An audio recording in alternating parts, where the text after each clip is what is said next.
ఒక అత్యంత బాధాకరమైన సంఘటన. ఏదైతే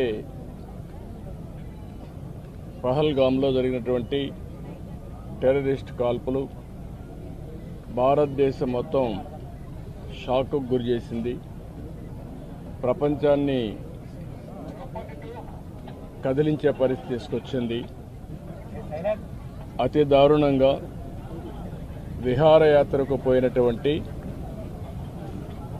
యాత్రికుల పైన విచక్షణారహితంగా కాల్పులు చేయడం, అది కూడా ఇప్పుడే చంద్రమౌళి గారితో అక్కడ ఉన్న వ్యక్తి ప్రత్యక్ష సాక్షి శశిధర్ గారు వచ్చారు. ఆయనతో మాట్లాడినప్పుడు ఆయన చెప్పిన విషయం, ఏదైతే అక్కడ వీళ్ళందరూ ఉన్నారు, టాయిలెట్ కోసం బాత్రూమ్స్కి వెళ్ళారు. వెళ్ళిన సమయంలో ఒక ఇద్దరు వ్యక్తులు మొత్తం ఇష్టానుసారంగా AK-47 లాంటి గన్ పెట్టుకొని కాల్చుకుంటూ వస్తున్నారు. వీళ్ళు అక్కడి నుంచి పరిగెత్తారు.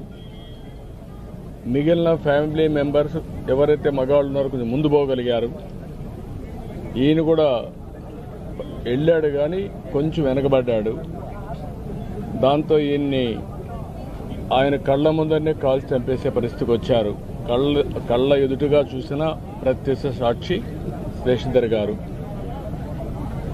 అది చూసినప్పుడు ఎంత అనాగరికంగా, మానవత్వం లేకుండా వీళ్ళు ప్రవర్తించారు. ఒక ఉదాహరణ. అది కూడా భార్యాభర్తలు ఇద్దరు కపుల్స్ వెళ్ళారు. విశాఖపట్నం నుంచి ముగ్గురు కపుల్స్ వెళ్ళారు. ఆడవాళ్ళను వదిలిపెట్టి మగవాళ్ళనే కాల్చారు సెలెక్టివ్గా. అదే మరి ఇవన్నీ చూస్తే ఒక టార్గెటెడ్గా కావాలని చేశారు తప్ప ఇంకోటి కాదు. ఇది ఆర్గనైజ్డ్గా కూడా వెల్ ఆర్గనైజ్డ్గా చేశారు. గడిచిన 3-4 సంవత్సరాలుగా అక్కడ ఎలాంటి గొడవలు లేకుండా ప్రశాంతంగా ఉంది.